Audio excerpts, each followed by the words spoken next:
Olá, sejam bem-vindos a mais um podcast Negócios de Primeira. E como de costume, antes de apresentar o nosso convidado especial de hoje, eu quero lembrá-los a se inscrever em nossa página, a ativar o sininho para receber os próximos episódios, a curtir, a comentar, a compartilhar esse episódio, né, do Negócios de Primeira. E apresentando aqui o nosso entrevistado de hoje, amigo de muito tempo, né, Roberto? Bastante, de várias vezes nos encontrar no aeroporto. Roberto Reck, fundador da Panam, natural de Caxias do Sul, chegou em Campo Grande em 1980. No ano seguinte fundou a Panam, uma das empresas mais tradicionais do estado, completando 44 anos de história. Eu tô 47, tinha 3 anos quando vocês abriram. Além de empresário, o Roberto teve forte atuação institucional. Foi presidente da Federação das Câmaras de Dirigentes Lojistas do Mato Grosso do Sul, presidente do Rádio Clube, conselheiro do Sebrae e participou ativamente de várias entidades empresariais. Em reconhecimento à sua trajetória e contribuição para o desenvolvimento do Estado, recebeu os títulos de cidadão campograndense e sul-mato-grossense. A Panam, fundada por ele, é uma empresa referência na indústria e comércio de produtos. Hoje vocês oferecem para padaria, supermercado, casa de carne, tudo. Eu vou passar a palavra para quem entende muito mais que eu sobre a Panam. Roberto Reck, pode falar, Roberto. Bom, realmente, que nem você falou, onde fundou, né? Na realidade, eu tenho 2 sócios, né? O Ivanor e o Gervásio, e a gente é sócio desde aquela época, né? Sim. E então, realmente, a gente saiu do Sul, digamos assim, para arriscar, né? Se falava arriscar, um estado recém-criado. E a gente começou a trajetória e com muito trabalho, né? Com bastante propósito e tal, a gente conseguiu realmente chegar até hoje. É difícil, né? Sim. Pesquisa e falam 90% das empresas não completam 5 anos, né? Então é difícil uma sociedade durante um tempo, uma empresa também. Mas eu penso que trabalho, sabe, dedicação, não deslumbramento quando a coisa começa a dar certo, né? E principalmente também o acolhimento aqui, né? Em Campo Grande, Mato Grosso do Sul, a gente tem também no Mato Grosso, né? Em Cuiabá e Rondonópolis. Enfim, verdade. É uma série de fatores, né? Que colaboraram, digamos assim, com essa história, né? Para a gente chegar até hoje. Isso aí. Você sabe que eu jogo basquete no time de veteranos hoje, né?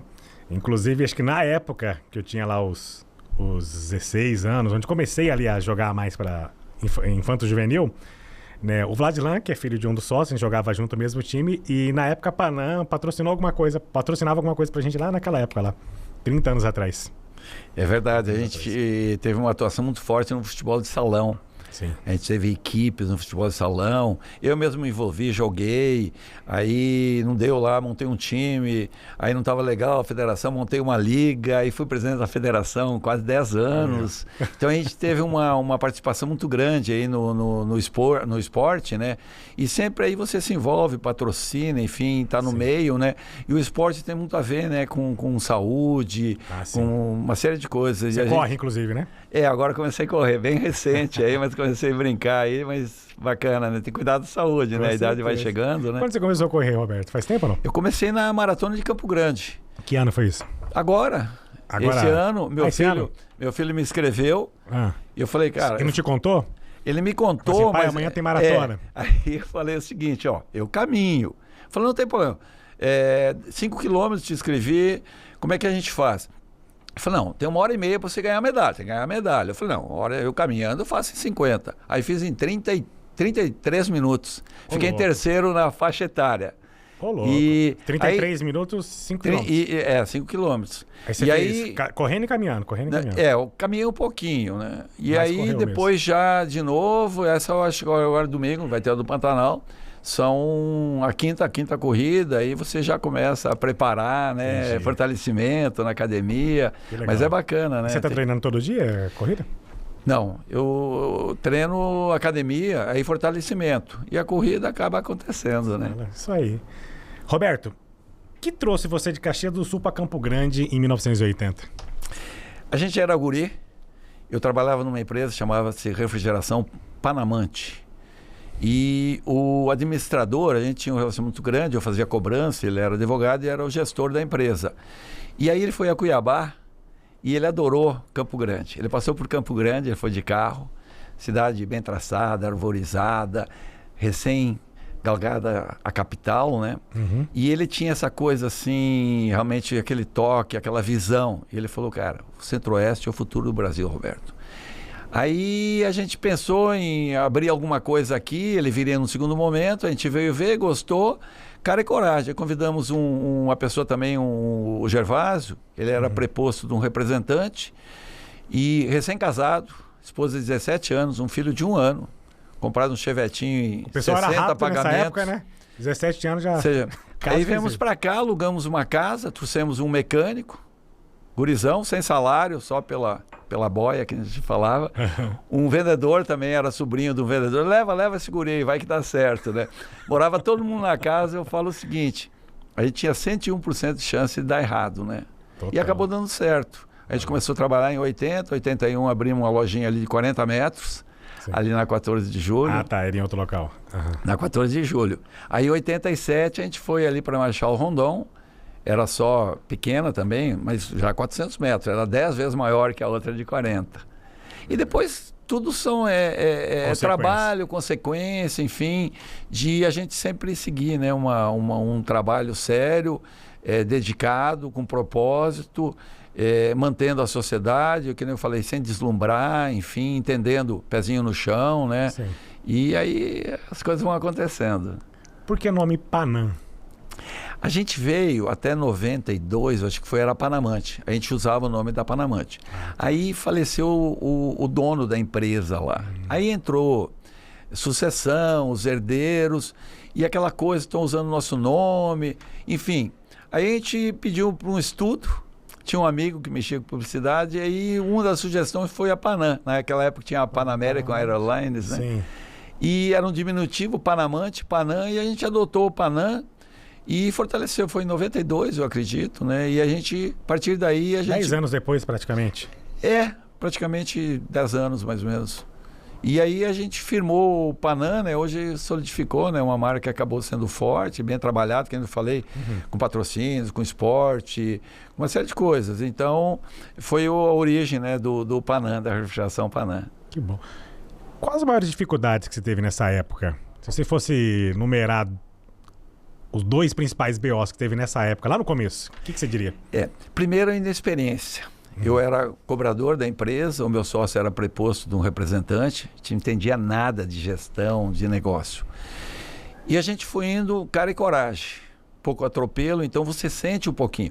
Mas talvez essa dificuldade tenha criado facilidade. Eu vinha para cá, estava pensando... tinha o famoso overnight, aquela loucura que a gente pegou a inflação até 100% ao mês. Então, o overnight, depois descobri que era durante a noite.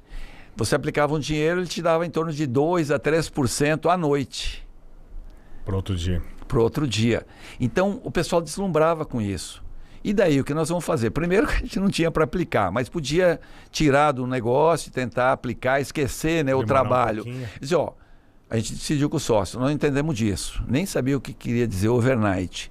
Então vamos fazer o seguinte, vamos trabalhar que a gente sabe trabalhar. Por quê? Porque quando acabou o overnight, quando acabava a inflação, quando vinha outro plano, o que acontecia? Você tinha que trabalhar. E aí o cara muitas vezes tinha feito dívida, tinha feito outros projetos e que não o trabalho. Então a gente sempre seguia uma linha reta, sabe? Sempre pensando no negócio. Então, essa coisa da inflação, essa coisa dos planos... Você sabe que muita empresa quebrou, né? Com essa questão muita. A inflação era muito alta, o pessoal vivia ali de aumentar preço. Isso. Né, de um dia para o outro, trabalhar, a inflação já era alta, e na hora que acabou, diminuiu, você não podia... Não tinha mais esse overnight, né? Então, do dia para noite você tem que começar em gestão, e com isso, muito negócio foi. Foi. E também com o plano cruzado, por exemplo. Inflação zero, preços congelados e tal. E a gente sempre focou, sempre no produto. Você recebeu lá o fiscal do Sarney ou não? Chegou a receber lá? Era loucura. A gente era super. Por quê? Porque você tinha um preço, você dava um desconto, aí você tinha que botar naquele preço. Não importa se você comprava mais caro do que você vendia, sabe? Tinha tablita. Você vendeu, mesmo com aquela inflação, você fazia em 2, 3, 4 pagamentos. Só que daí tinha a depreciação. Sim. Tinha uma tabela, você tinha 1.000 para receber, não, aqui no 5º mês você vai receber só 300 reais.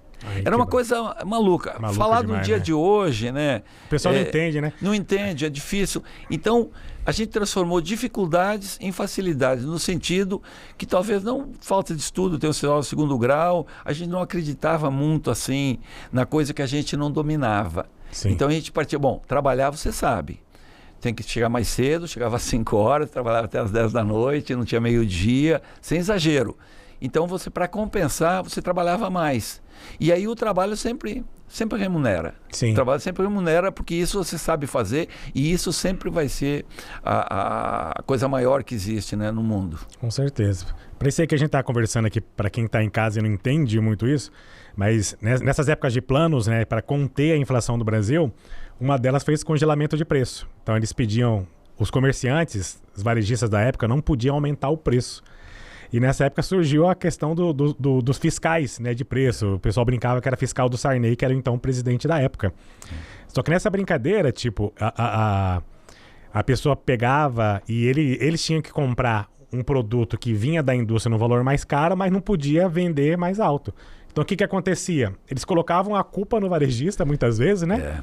Chamava a casa de polícia, gente que prendia lá o dono do supermercado, o dono do varejista, porque aumentou o preço, mas que na verdade ele comprou o produto já mais caro e tinha que ganhar o lucro em cima.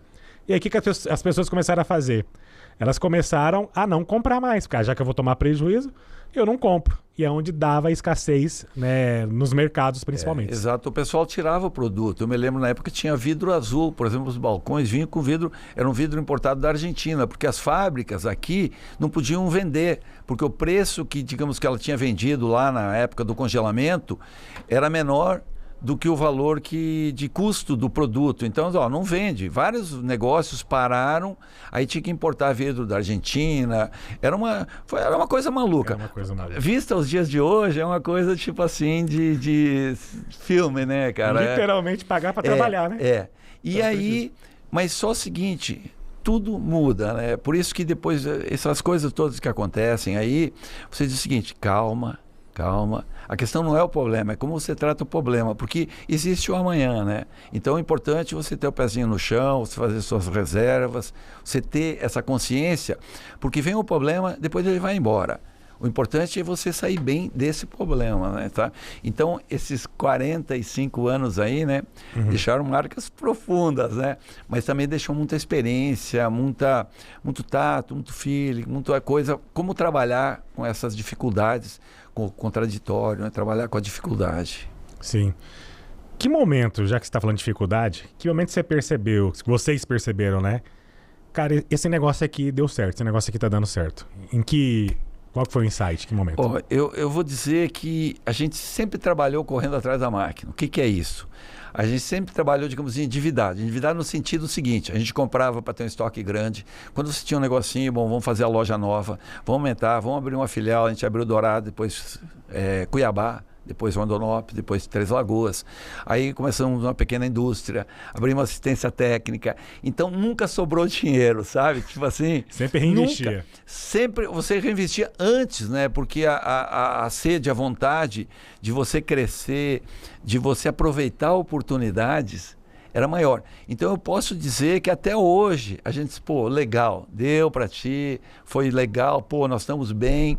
A gente sempre se cobra para melhorar, sempre buscando melhorar os processos, melhorar a gestão. Mesmo agora que a ideia não é crescer mais em lojas, coisa fisicamente, a gente tem que melhorar os processos, né? Melhorar a gestão, tem uma série de coisas. Então não acaba nunca, né? Você tendo uma empresa, você sempre vai ter algo a fazer, sempre vai ter que melhorar esse processo para você realmente conseguir passar essas dificuldades, né? Sim. Eu costumo dizer que essa busca pela excelência sempre busca, né? Você nunca é excelente. Está sempre buscando se tornar uma pessoa melhor, uma empresa melhor, um crescimento, colaboradores melhores, sempre uma busca, né, Roberto?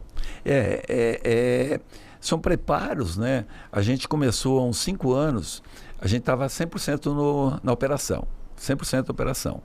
E aí, era difícil de você parar para pensar em empresa. Então, comecei a me afastar, no caso, ficar mais no estratégico e contratar pessoas para que eles toquem a empresa no dia a dia. No operacional. Operacional. E aí você começa a desenvolver lideranças, né? E aí dá a oportunidade de eles errarem, depois você faz as correções, você está em cima, está todo dia ali, mas não tem mais aquela coisa de você dar o desconto, você comprar, você ter que atender o cliente. Não, a gente começa a ficar. Então é uma mudança cultural. A nossa empresa, 170 colaboradores, seguramente os 60 aí tem mais de 15, 20 anos de casa. Tem um funcionário beirando agora os 40. Ano que vem tem um que vai fazer 40 anos. 38, 35, tem vários. Então, isso é bom, a experiência, tudo, mas também muitas vezes engessa um pouco a empresa. Então, essa mudança cultural é realmente para trazer gente nova. A gente está com um time bastante jovem. E aí tem aquela questão da geração, né? Pô, mas como é que adapta? Hoje é difícil. Então, eu costumo falar que a gente não tem um conflito de gerações. Porque entra uma turma jovem, com uma empresa mais amarrada, mais ao nosso sistema, perfeccionismo, aquela coisa italiano, tudo certinho. Uhum. Então entra um pessoal jovem, então em vez de ter um conflito de gerações, eu falo que é um encontro de gerações. Então a questão de a gente estar capitaneando esse processo, ter a chave do cofre, a caneta na mão, ajuda, porque você dá o tempo necessário, você faz os ajustes, as pessoas confiam em você. E você também confia naquelas pessoas que de repente demoram um pouco mais para entender esse novo momento, mas ao mesmo tempo são pessoas importantes para a empresa, que carregam uma experiência, uma dedicação, um comprometimento assim, fenomenal com a empresa. Então, a gente está conseguindo fazer essa mudança, exatamente talvez por estar, não contratamos ninguém para fazer a mudança. Uhum. Contratamos gente nova para ser os novos líderes e fazer essa integração. Então, em vez de um conflito, hoje nós temos um encontro de gerações. E aí, quando se comunica isso, a força, né, a vibração do mais jovem com a experiência do mais antigo, aí a coisa começa a funcionar. E graças a Deus está dando certo. Está dando certo. Quando você fala em 44 anos de empresa, e essa junção aí do pessoal mais antigo com o pessoal mais jovem, né, para trabalhar, porque vocês têm que fazer essa sucessão, né, esse encaminhamento para uma sucessão do negócio, sempre me vem à cabeça a questão de propósito e valores, né? E o valor está muito vinculado aos fundadores, né? Quem fundou a empresa é os valores que você quer. É difícil você desvincular, né? Está muito vinculado com o valor de cada empreendedor. Como empreendedor eu sei disso também. Que valores sustentam a Panam hoje, que sustentaram e ainda sustentam até hoje a Panam? Qual você diria que são os valores? Eu acredito que tem aquele ditado, né? Faço o que eu digo, mas não faço o que eu faço. Então, a gente procura ser o exemplo. Não para dar exemplo, mas para mostrar que a gente não está querendo só que o colaborador faça por fazer. Ele tem que entender que tudo tem um propósito. Então, talvez aquilo são os principais valores. Hoje eu caminhei, aí fui tomar uma água lá dentro da loja, era 7 horas da manhã, tinha acabado a caminhada, o pessoal já estava lá, nós sentamos, batemos um papo e tal. Então não é dizer, você tem que cuidar da saúde, você tem que... É importante você estar bem. Eu estou mostrando que eu já com mais idade, sem uma necessidade maior, estou buscando isso. E isso reflete também no dia a dia da empresa. Então você mostra com ações aquilo que você está pedindo através do desenvolvimento da empresa. Então eu penso que não adianta só dizer, tem 44 anos. Eu brinco com o pessoal. Se faltar dinheiro, se não tiver dinheiro para fazer o pagamento, não adianta eu ir no banco e dizer, tenho 44 anos e tal. Então não adianta ele dizer que tem 30 anos. Ele tem que mostrar que aqueles 30 anos agregaram conhecimento, experiência, expertise, negociações. Então eu acredito que um dos valores maiores que a gente tem é a gente continuar à frente do negócio, mostrando no dia a dia, através de exemplos, capacitando eles. A gente criou o Educa Panam, que é uma fórmula de a gente oportunizar desenvolvimento na questão da educação. Graduação, pós-graduação, cursos. Lembro.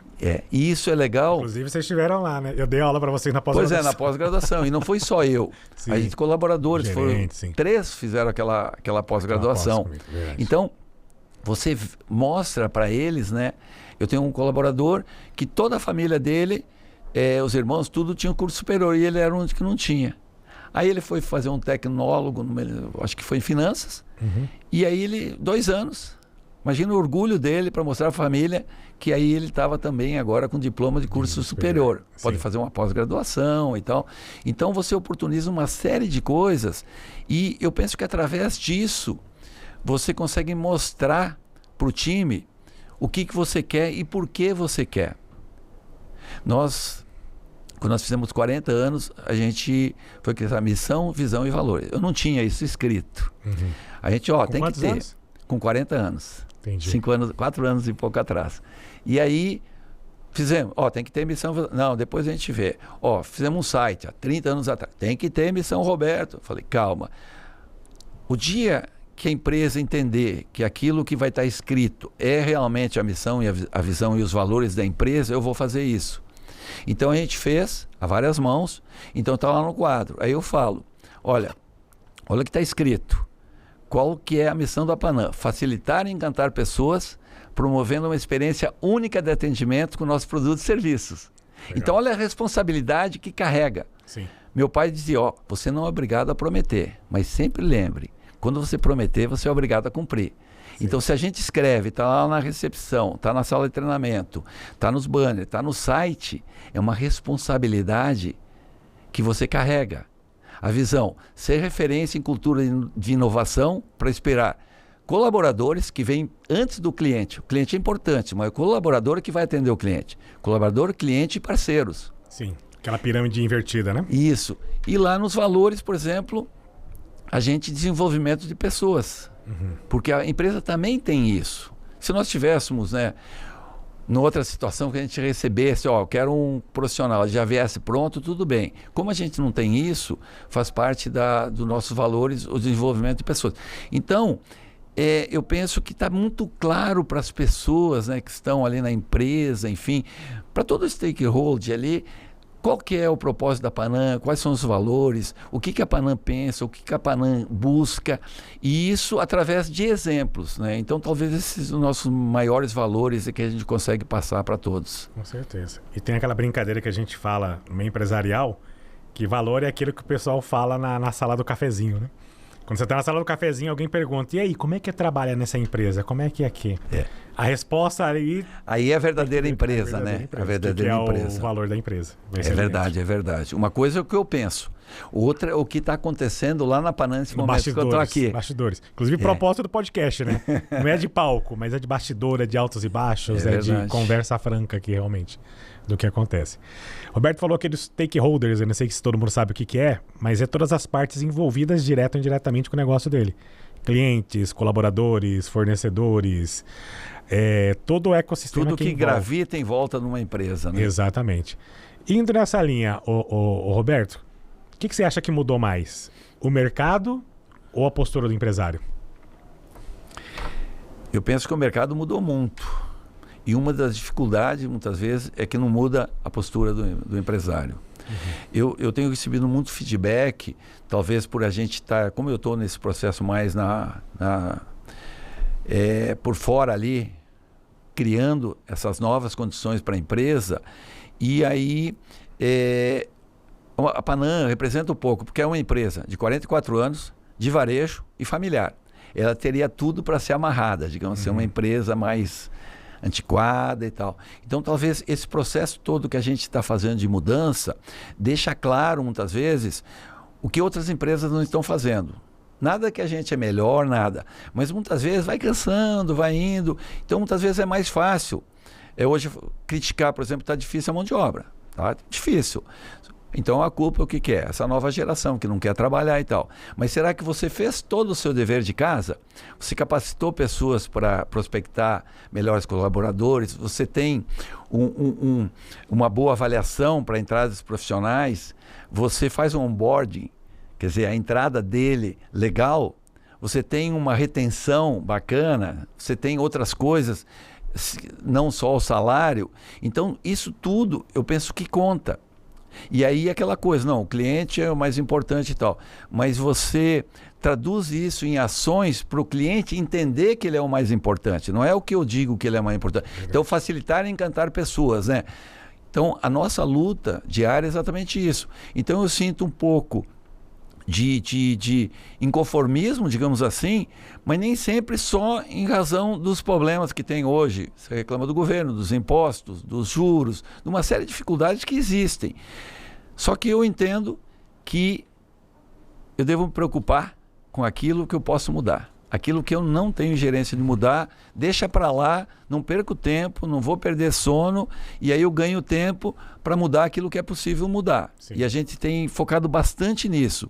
Então eu vejo que tem dificuldades, o empresário realmente tem, e não é, mas muitos preferem reclamar do que fazer as mudanças necessárias. Você sabe que isso é conceito estoico, né? Eu gosto muito do estoicismo, né? Aliás, eu acho que todo empresário tinha que seguir o estoicismo no dia a dia, mas uma das frases de Sêneca, Epiteto, que foram filósofos estoicos na época, é exatamente isso. Né? A gente perde muito tempo tomando conta daquilo que a gente não tem controle, né? O que a gente tem controle? É nosso pensamento, nossa ansiedade, isso aí a gente tem controle. A gente pode até planejar, fazer tudo, mas isso a gente tem controle. O resultado, muitas vezes não. Então, às vezes, é melhor você deixar para lá algumas coisas e focar naquilo que você tem controle. Porque muitas vezes, talvez a gente alimente isso, porque isso vai servir de muleta. Isso vai servir para justificar até nossos erros, né? Tipo assim, também com juro desse não dá. Olha esse governo, olha os impostos, olha isso aqui. Mas eles estão aí, né? Cabe a gente a mudar, claro, dentro do papel que dá, como entidades, coisas, fazer, né, os esforços necessários, mas no dia a dia você tocar, porque tem muitas oportunidades, toda dificuldade gera oportunidades, né? Eu prefiro focar nas oportunidades do que valorizar as dificuldades. Com certeza. Roberto, a gente está falando aí sobre gerenciamento, sobre times antigos, novos, sobre a história de você de 44 anos. E eu tenho uma pergunta aqui para você sobre a questão da liderança. Que tipo de liderança você acha mais bacana? A do comando ou a do exemplo? Mas antes de você responder, quero lembrar para vocês que ainda não se inscreveram, né? Não se inscreveram na nossa página aqui, Negócio de Primeira, se inscreva no canal. Se está gostando do episódio, a história do Roberto é fantástica. Curta, compartilhe, comente aí embaixo. Que quanto mais a gente tiver mais histórias como essa do Roberto, né, é mais interessante para esse nosso ecossistema de fazer, né, essa força motriz que é o empreendedorismo rodar cada vez mais aqui no nosso estado. Mas vamos lá, Roberto. Que liderança você acredita que é mais importante hoje e eficaz? A do comando, que é necessária, você ter uma figura de comando, coordenando, ou a do exemplo? Eu penso que é uma mistura das duas coisas, é um equilíbrio, sabe? Porque não existe perfeição, uma coisa melhor, digamos assim. Eu penso que para fazer essas mudanças, eu fui buscar me capacitar. Participo muito de feiras, de imersões, de treinamentos, de leitura, de um monte de coisa, porque você tem que estar preparado para entender, né, para poder ser uma boa liderança, para formar seus líderes. Você saber valorizar, você saber escolher, prospectar bem. Então eu penso que ela tem que ter o comando, tem que ter, nós não podemos, sabe, tipo assim, romantizar, digamos, a gestão, mas tem que ser pelo exemplo, que eu falei agora há pouco. Não adianta eu pedir, tem que cuidar da sua saúde e tal, se eu não cuidar da minha. Então, não adianta você dizer, faça isso aqui, mas se eu não estou fazendo. Sim. Então, eles vê. Quando eu peço para participar numa feira, quando eu peço para um treinamento, quando diz a importância que tem de fazer uma leitura, nós temos um clube do livro lá, tem uma biblioteca, sala de treinamento, tudo isso é uma amostra, né, do esforço que a empresa faz para propiciar a eles oportunidades, que muitas vezes as pessoas não estão muito sintonizadas e elas nem entendem isso como oportunidade. Pô, eu vejo seguidamente, o pessoal agradece. Roberto, muito obrigado, cara, eu sou grato a Panam, meu Deus, a Panam. Falou, oportunidade a gente dá para um monte de gente. Nem todos entendem que é uma oportunidade, nem todos estão preparados. Nem todos querem fazer o algo a mais, o esforço a mais também para receber essa oportunidade, enfim, para aproveitar essa oportunidade. Sim. Então eu penso que antigamente a pessoa tinha uma profissão e ia para o resto da vida. Hoje não tem. Hoje não. Então nós vamos estudar sempre. Eu estou no setentinha, já chegando nos 70, e cabeça num guri. Por quê? Porque se eu quiser ir para frente, eu sei que eu vou ter que continuar estudando, eu vou ter que continuar aprendendo, eu tenho que continuar trabalhando. Então isso tudo faz parte de um processo de entender que você não vai mais ter uma profissão, vou fazer, depois eu vou aposentar. Aposentou, morreu, né? Aposentar no sentido de aposentar e parar, né? Sim. Você trabalhou a vida inteira. Eu comecei a trabalhar com 6 anos, sem exagero, sabe? Com 13, eu acho que já tinha carteira. Naquela época não tinha nada, não. Trabalhava em quê com 6 anos? Eu cuidava lá do colônia, né? Da vaca lá, ia buscar trigo, milho, ia ajudar meu pai quando plantava lá nas férias, tinha lá uma colôniazinha, lá 2 hectares ali, onde ele tirava sustento, pregava a caixinha na fábrica que ele trabalhava, era guri, 10 anos, não tinha negócio não.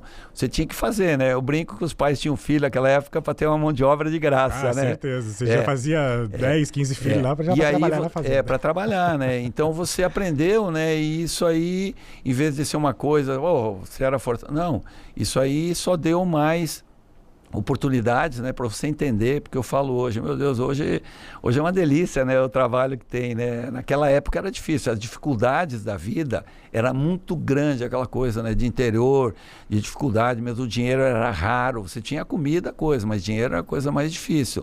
Então talvez isso te dê uma vontade maior de você entender que hoje é oportunidade, que você precisa continuar trabalhando, você precisa continuar estudando, enfim, evoluindo, para você conseguir tocar a empresa aí para durar mais tempo, hein? Com certeza.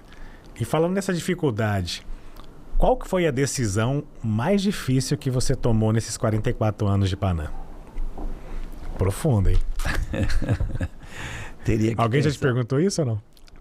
Sabe que não. Não, olha, não, assim, olha, o pessoal aqui no pede, podcast, o que tem. Eu falo o seguinte, não seria nenhuma decisão, seria você conviver com uma coisa muito difícil. Sabe, eu me lembro daquela época, mudava o plano, por exemplo. A gente tinha viajado para o sul, aí veio o confisco. Não era só do dinheiro da conta, não era só de aplicação, era dinheiro da poupança, era dinheiro, quer dizer, não era só o seu, era dos seus clientes, então parou. E o que eu vou fazer? Vai quebrar? Vai fazer? Então, essa coisa que você tinha, né? Você não conseguia dormir.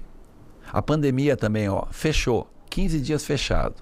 O que vai acontecer? Como é que eu vou pagar meus colaboradores? Como é que eu vou pagar as indústrias? O que eu vou fazer? Vai acabar, sem falar da questão da saúde, né? Morrendo gente e tal. Então, eu penso que não teve uma decisão a ser tomada.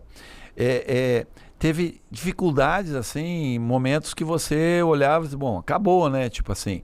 E aí você ia, bom, qual que é a estratégia agora? Aí você ia, mas não tem um grande segredo, digamos assim, surgiu um problema, achei uma solução maravilhosa. Muitos, 44 anos, seguramente uns 10 situações você desesperar, de não dormir, literalmente, naquela época não tinha mesmo, você não dormia 2, 3 dias, né? Alguma que você sentiu mais? Tipo, confisco ou pandemia? O confisco foi pesado, a gente era menor, sofria, tipo assim, mas a pandemia foi terrível, né, tal. A gente teve um período também ali em 14, quando deu aquela crise violenta ali também, a gente tinha feito investimentos muito grandes, meio a curto prazo, e aí bate desespero, tipo, caiu 30% venda, você tinha compromissos, o juro dobrou de 0,7 foi para 1,5, não era mais pagar o juro, era pagar juro e capital, você sabe, balança, separa, reúne, só que nesses momentos talvez é que são decisões que você toma que depois você pé no chão, acabou tudo, só tem um cartão, acabou a viagem, acabou o jantar fora, acabou tudo. Sabe, 0 gasto mesmo na empresa, tudo. Foi a única vez que a gente demitiu ali 14 para 15. Nunca demitiu um funcionário para diminuir a despesa. A gente teve que chamar o pessoal e acertar mesmo, não teve jeito. E pegamos dinheiro, inclusive banco, para poder fazer as rescisões, né, tal. Foi obrigatório para manter a firma funcionando. Só que quando chegou a pandemia, a gente tinha feito o dever de casa. Então ela foi terrível na questão de saúde e tudo, mas a gente estava firme, sabe? Tipo, a empresa bem enxuta mesmo, tal. Então você passa por momentos difíceis, né, que eu falei, você não dorme e tal, para depois você entender que isso foi necessário para você continuar, chegou, né? Por isso que chegou nos 44, porque quando precisou ser tomada as decisões, a gente tomou. Inclusive o pessoal dizia, olha, vocês foram meio exceção, porque ninguém foi tão radical quanto vocês foram. A gente foi radical mesmo. Para depois ter pandemia, demitimos um funcionário, mesmo, entre aspas, perdendo dinheiro, tendo despesas e tal. A gente foi levando isso e todos os momentos. Esse aí foi o mais difícil, digamos assim, que a gente disse, pô, será que a gente vai conseguir abrir a empresa, vai continuar com a empresa aberta, né? Entendi. Mas isso faz parte do... É muito tempo, né? Algum tempo vai ser mais difícil. A gente sempre fala aqui no podcast, aquela história, apareceu uma pedra no meio do caminho, não é que você tem que desviar do caminho. O caminho é aquele com a pedra. Você tem que... você como empresário, como pessoa, está constantemente, né? Sendo medido, sendo testado. E aquele desafio, aquela dor que você está sentindo naquele momento, aquela dificuldade, ela é necessária para o seu crescimento. Ela é necessária para a sua evolução. E aí você tem duas formas. Você corre daquilo, né? Ou você enfrenta como vocês enfrentaram. E quando você enfrenta... A hora que vem um desafio maior, como foi da pandemia, você tá calma que tem saída e a gente já está mais ou menos preparado. Você já está mais preparado, está mais pé no chão e tal. Isso aí realmente é fato. É fato, né? Existe algum momento desses, você que desanimou, mas que você pensou em desistir? Eu acredito que não. A gente brinca, o cara diz, pô, continua aí, Roberto, tal, vê a gente na loja. Eu falei, o que eu sei fazer, eu não sei fazer outra coisa. A gente concentrou bastante o nosso negócio nisso aí, né? Em todo um ecossistema, digamos assim, a gente tem a indústria, a gente tem assistência, a gente tem representações a nível nacional, a gente tem representantes, a gente tem dentro da loja a operação de purificadores, de utilidades, vários. Então, a gente focou bastante nisso, sabe? Para realmente crescer dentro daquilo que a gente entende. Então, a ideia é exatamente essa, é continuar fazendo, porque aí você consegue um resultado melhor, você consegue, enfim, tocar seu negócio, tirando o máximo proveito disso e continuar naquilo que você sabe, naquilo que você é expert, naquilo que você viveu todo esse tempo, né? Acumulou de experiência, de expertise, enfim, né? Tem o sexto sentido, né? O feeling, né? O tato, tem uma série de coisas que não é muito, mas você conjuga tudo isso, né? Com a razão, com o momento e tal, e aí acaba tendo, que nem eu falei antes, um equilíbrio, né? Nas ações. Sim. 44 anos não é para qualquer um, né? E você até falou no começo, normalmente a média das empresas é 5 anos de duração. Você está quase 10 vezes essa média, né? Vamos colocar assim. O que você coloca como principal diferenciação? Eu sei que hoje a marca é muito forte, então isso faz total diferença para você ser um diferencial de mercado hoje. Mas o que você colocou como principais estratégias de diferenciação do seu negócio que ajudou a levar nesses 44 anos? Normalmente as pessoas fazem perguntas, né? Quando podcast, em conversas, assim, qual o segredo, Roberto? Qual é o segredo da Panana? Que é uma coisa diferente, né? Eu falo que não tem segredo. São pequenas ações realizadas todo dia. Ah, isso é exagero. Não. Todo dia. Você está olhando a loja, você está vendo a exposição, está vendo por que não tem isso, por que está faltando aquele buraco aí, por que nós não estamos vendendo, ó, isso aqui está há muito tempo aqui. Você está pedindo como é que está, de repente tem um colaborador que está com um familiar doente, você tem um fornecedor que está em dificuldades, você está sintonizado com o seu negócio todo dia, porque daí você fica alerta. O que acontece com as empresas lá no início? Cresce muito por quê? Porque o dono, o empresário, é o primeiro a chegar, é o último a sair, ele está atento a tudo, ele economiza para danar, ele não gasta, ele tem um controle assim, absoluto, ele está, sabe, sintonizado. Começa a ganhar dinheiro normalmente, entre aspas, começa a relaxar, dá um tempo maior, já não chega primeiro, já não cuida tanto e tal. Então, talvez... o segredo que não tem segredo é exatamente isso. A gente continuar, né? Continuamos a sociedade, continuamos todo dia na empresa, continuamos fazendo ações, continuamos motivados. Sim. Eu costumo falar, eu de manhã muitas vezes você acorda, não está legal e tal, aí você olha no espelho, meu Deus do céu, estou numa boa casa, eu tenho um bom carro, eu estou indo para a empresa, eu tenho um bom escritório, eu olho aquela empresa cheia. Eu estou correndo 5 km em 33 minutos.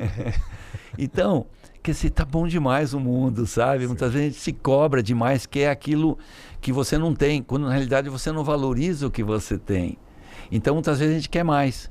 Aí você imagina você chegando lá em 80, numa casa, morando em 5, né? Imagina a esposa do meu sócio, com o filhinho, com o marido, com o sócio e com 2 guri lá, um mecânico, morando todo mundo junto. Então, as dificuldades, a loucura que era aquilo, você tem que valorizar isso. Sim. E aí a gente continuou passo a passo. Quer dizer, aquela coisa, pô, qual é o segredo? Pô, bacana, olha aí o sucesso, né? Não tem sucesso, tanto que a gente não compra isso como sucesso. Pô, que legal, ó, o grupo, falando, não fala em grupo. Nós temos aí a nossa lojinha, tá bem, tudo tem um bom nome, mas eu falo muitas vezes tem mais moral, mais nome do que finanças, né? Mas é mais ou menos por aí. Eu penso que não tem um grande segredo. Tem um trabalho, um propósito de vida, de trabalho, e você compartilha isso com o time inteiro. Quer ver uma coisa? A gente criou o Bom Dia Panã, uns 3 anos atrás. Aí tinha uma empresa que fazia uma vez por mês, reunia todo mundo de manhã e tal. Falei, não, mas não dá, não. Falei, não, mas 15 dias. Eu falei, não, Roberto, toda semana não vai funcionar. Eu falei, não, todo dia. Ele falou, não, você está de brincadeira. Eu falei, todo dia. Então, todo dia antes de a gente abrir a loja, 5 minutinhos, entra, fecha, não é obrigatório. A pessoa chega no horário, pode não chegar para o bom dia. Mas aí todo mundo quer chegar. Por quê? Passamos informações, várias coisas que aconteceram, que vão acontecer durante o dia. A gente faz uma leitura de algo bom, alguém traz uma experiência, alguma coisa assim. A gente faz uma oração, dá o grito de guerra. E isso é feito na matriz, nas 4 filiais, no centro de distribuição e na assistência técnica. Ó, que legal. Todo dia. Tá criando uma cultura já, então. Eu falo, muitas vezes fico olhando assim, muitas vezes você distrai, eu tenho o segundo bom dia, o pessoal que chega no segundo horário, é feito no local ali separado, e muitas vezes você distrai e tal com alguém, eu vejo lá o pessoal quando encerra batendo palma, né? Então eu digo, meu Deus, né? Que legal, a gente conseguiu transformar isso numa ação. Então melhorou muito a comunicação da empresa. Que bom. Muitas coisas melhoraram. Você vê que é uma coisa simples, que praticamente não custou recursos, não custa dinheiro, nada. basicamente. O que acontece? Custa é o seguinte, é você querer. A gente ia para a filial, como é que tá o bom dia? Tá meio devagar, rezar um Pai Nosso. Não, vamos fazer o seguinte, assim, assado. Quando a gente vai, tem que fazer o bom dia, porque amanhã você está aí, né, seu Roberto, para fazer o bom dia. Você faz, aí você bate papo, você aproveita ali 5, 10 minutos, né?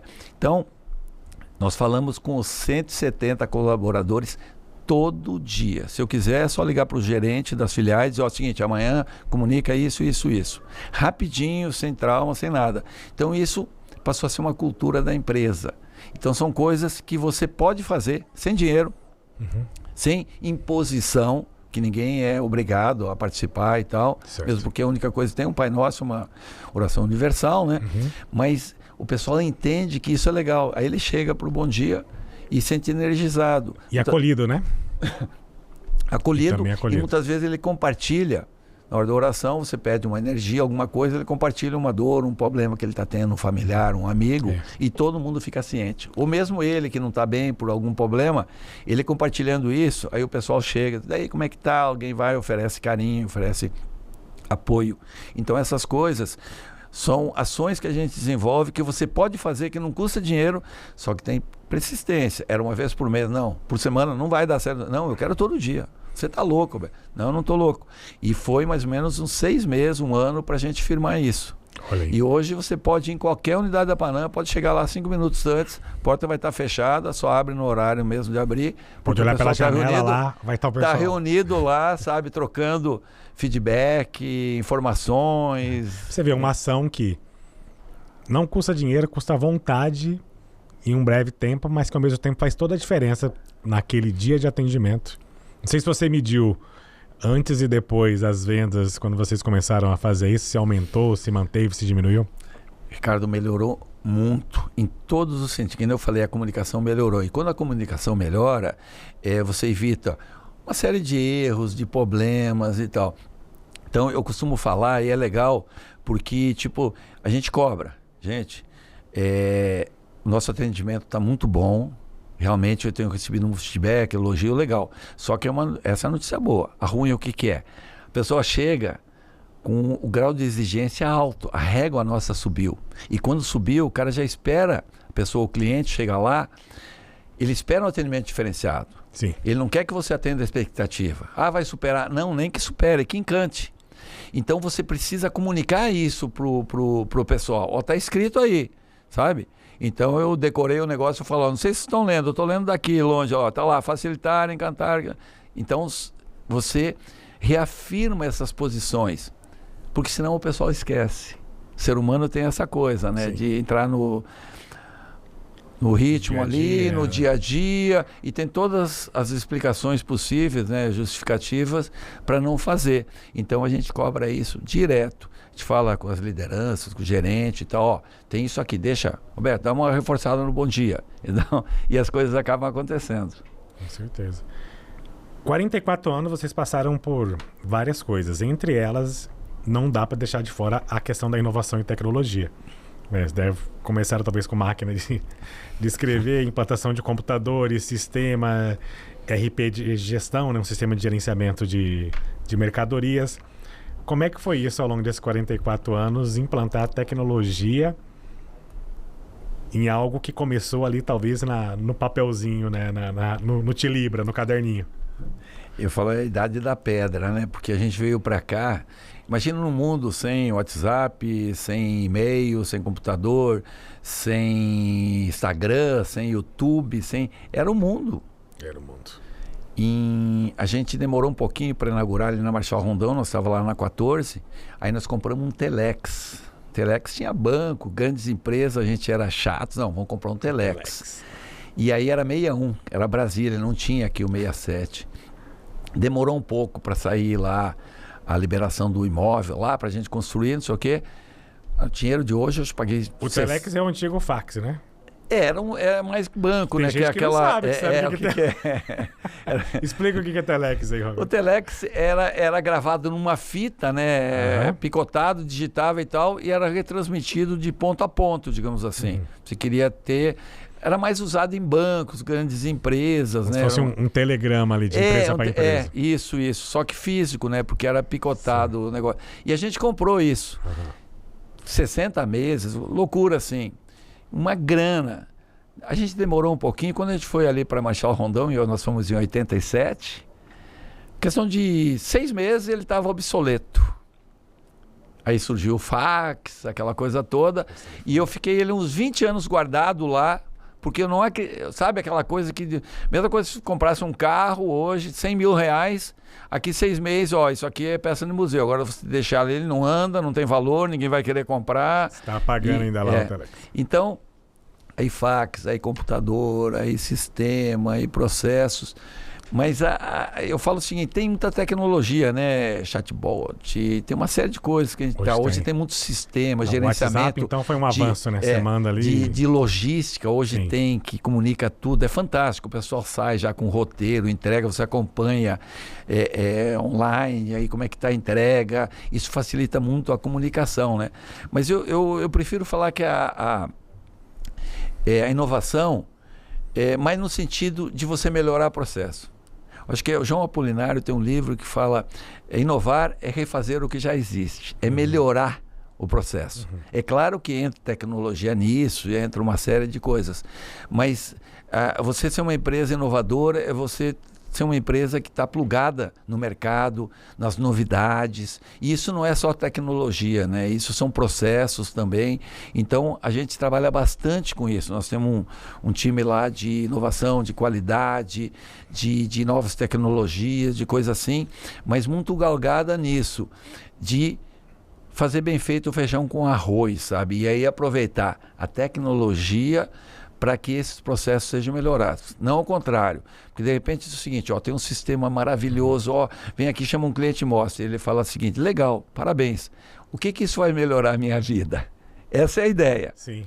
Tudo que você faz é para melhorar. Ah, vamos botar um BI aqui, o que é, tem todas as informações e tal. Legal. Você vai aproveitar isso tudo, você tem capacidade de interpretar tudo isso, de tirar dessas ferramentas vantagens competitivas, melhorar processo, melhorar atendimento. Então, eu penso que, de novo, equilíbrio entre o feijão com arroz e tal, com a tecnologia. Eu acho que você vai crescendo, as ferramentas hoje são imprescindíveis, você precisa para ser uma empresa, né, atual, moderna, para atravessar esse período, né, de instabilidade, de problemas, né, e há agora, né, quer muita dizer, coisa acontecendo ao mesmo tempo, muita né? coisa, mas... E-commerce, não sei quanto te atrapalha, te ajuda, porque você compete hoje com o Brasil, né? Ele é outra coisa, vou reclamar não, a gente começou e-commerce, inclusive mudamos de patamar esse mês, depois de praticamente 2 anos, que teve um crescimento bacana, aí nós estamos trabalhando, poderia chorar e-commerce, o cara diz, não compro mais essa firma, ela vende muito barato, a concorrência é desleal, mas é o que temos, é o que a gente tem, né, para competir. Então, e-commerce é uma ameaça, mas a gente já está trabalhando com ele também para também tirar proveito disso, quer dizer, ter mais uma ferramenta e entender que não adianta você lutar contra. Eu consigo lutar contra? Eu não consigo. Então você tem que buscar soluções, né? E aí a tecnologia é importante, né? Você ter realmente um time voltado a isso, estudando isso. Porque eu não tenho essa competência, muitas vezes não tenho o tempo necessário para isso. Tenho que ter profissionais que saibam mais que eu, né, para buscar, para fazer isso, né? E é gestão, né? Sim, gestão. Sobre sucessão, Roberto, vocês têm hoje um plano de sucessão lá na Panam? Conselho, a última vez que a gente falou, vocês ainda estavam sem conselho consultivo ainda, né? Sim. Eu penso que o tempo passa muito rápido, né? E a gente não preocupou com isso, não pensou nisso e começa a bater a porta, né? Então, a ideia é de um conselho, realmente. Só que eu vou colocar um conselho. Quer dizer, o que é um conselho? Como é que trabalha um conselho? Você tem que preparar a empresa, né? Ela tem que ser preparada, tem que ter a cultura disso, né? Para você poder formar um conselho. Então, que nem eu te falei, nesses últimos 5 anos aí, preparando a empresa para que ela possa realmente, né?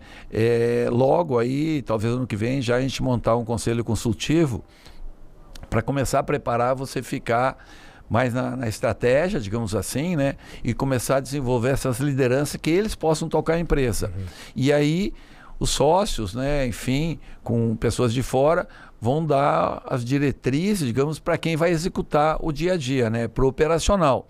Porque herdeiro, eu falo, sócio se escolheu. Herdeiro nem sempre, né? A gente é 3 sócios, são vários filhos e tal. Então, é complicado isso, né? Porque muitas vezes não passou até a cobrança em cima deles, tudo. Então, eu entendo que é melhor eles desenvolver isso num conselho, sabe? Usando a expertise, o conhecimento, enfim, tudo, para cobrar resultados do que muitas vezes desenvolver ações no operacional que não está preparado, entendi, que não responde pela empresa. Então, a ideia é realmente... Entendo que o melhor negócio é o conselho. Entendi. Só que daí você tem que... Passar essa visão meio de fora, meio independente, já com os atuais sócios e com os sucessores ali na presença do exatamente conselho. Isso. Mas para isso, você precisa ter processos, você tem que ter uma empresa que não é qualquer coisa, corre lá e chama o dono resolver. Então, as questões fiscais, trabalhistas, operacionais, do dia a dia... Você tem que ir desvinculando, deixando para o seu time e liderando isso, porque na hora que você não estiver lá, alguém vai estar comandando e prestando conta para o conselho. Sim. Mas a empresa, né, tem que estar preparada para isso. E não é fácil, é uma mudança violenta de cultura. Sim, onde a gente estava 100% na operação. Qualquer coisa, resolve lá, sabe? Tipo assim, alguma coisa, não, fala com o dono, fala com o Roberto, fala com o Gervásio, fala com o Ivanor. Não. Tem que falar com a pessoa que é responsável e depois você avalia isso. Para preparar a empresa, né? A governança, né? Isso aí. Então, não é fácil. Não é fácil. E é uma coisa que você tem que desvincular também. Que queira ou não, você está ali, ó, fiz isso, fiz aquilo, nossa, eu construí essa empresa, estou aqui falando, a Panam, né? E você tem que se despedir disso, né? Tem que entender que você tem que sair dali e lá ter humildade para reconhecer que já não é mais você que vai dar as ordens, né? Que você vai ter que compartilhar essas decisões, enfim, né? É um modelo diferente, né? Você até que expert sim. Nisso, né? Aí você acaba e vai migrando realmente, né? Mas sempre quando você sabe, né? Eu trabalho em vários conselhos aí de várias empresas. Uma das primeiras coisas que eu gosto de fazer é fazer isso aí mesmo. Começar com um processo e com planejamento. Muitas vezes não é a função do conselheiro, mas eu gosto porque... Se você tem um planejamento estratégico que você consegue fazer ali com 1 mês, mais ou menos, né, com a ajuda dos principais gerentes, diretores, você coloca aquele planejamento, objetivos, metas, indicadores e, ao mesmo tempo, com a mesma equipe, você começa a trabalhar os procedimentos, padrões, né? Procedimentos operacionais padrão. Hoje o pessoal chama de playbooks, né? Virou um outro nome, mas é a mesma coisa, né? Certo. É aquele, quando eu falto na empresa, aqui tá as instruções de como que tem que funcionar, né? O atendimento, como tem que funcionar o lançamento, como tem que funcionar uma questão de pagamento de imposto, uma substituição tributária e por aí vai.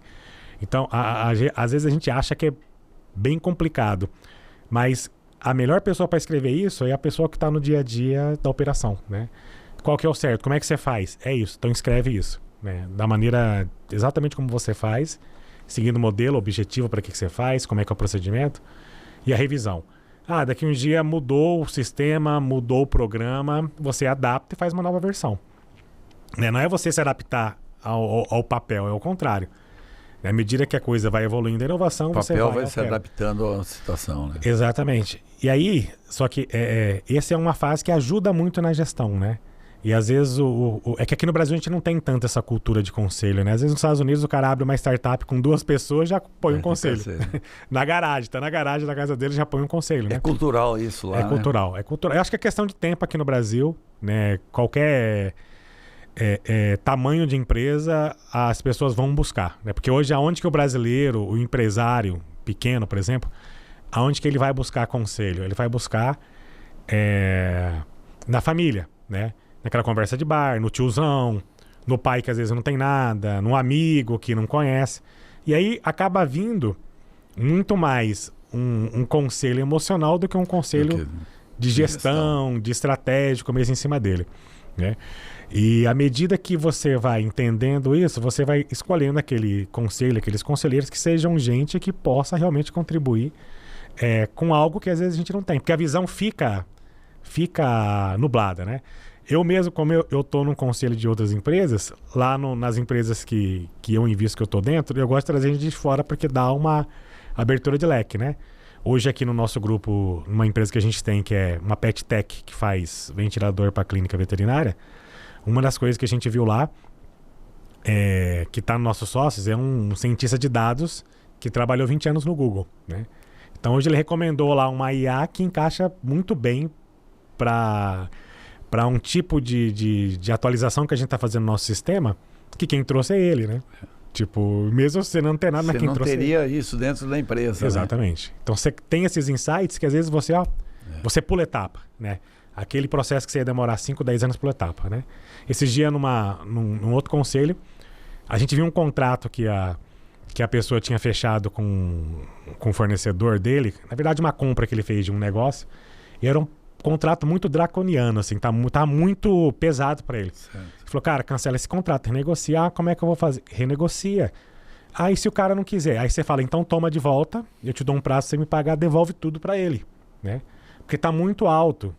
Aí como assim muito alto? Você veja como é que ele tá muito alto. Por conta do valor que você paga, não vale o negócio que você tinha. E aí depois de algum tempo ele foi lá e negociou. Muita insistência nossa, ele negociou. Mas numa conversa de 1 hora, e repetindo por ele durante 2 meses a mesma coisa, ele economizou ao longo de 1 ano, 2 anos, 1,5 milhão, né? Aí a hora que a gente brinca, aí, você tá vendo que o conselho consultivo custa barato? Você já fez essa conta? Você ia negociar de volta se a gente não tivesse... eu não ia, realmente. Porque muitas vezes o empresário é muito solitário.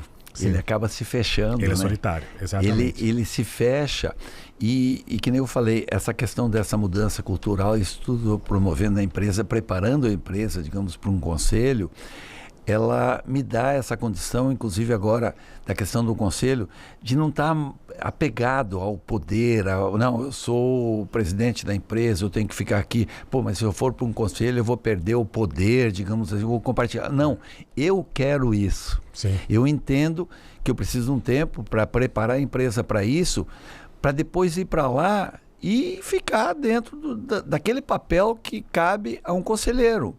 Porque, que nem você falou nos Estados Unidos, a questão da cultura. Quando você vê o Steve Jobs ser demitido da empresa que ele criou, né? Ele foi literalmente demitido, né? Sim, como CEO foi. Da Apple, né? Quer dizer, foi demitido, está fora. Sim. E aprendeu com ele, voltou melhor depois. Por quê? Porque para nós é uma loucura, né? Sim. Imagina, você cria uma empresa e aí você é admitido. Por quê? Porque lá já tinha o conselho, aquela coisa, entenderam que ele estava sendo prejudicial à empresa, forçaram e está fora, né, cara? E para você ver como que ele foi muito interessante nessa época, que ele tomou consciência que ele tinha errado em alguns passos e aí que ele jogou aqui pro lado positivo. Enfim, tem a história da Pixar, mas esse aí é um tema para um outro podcast, né, Roberto?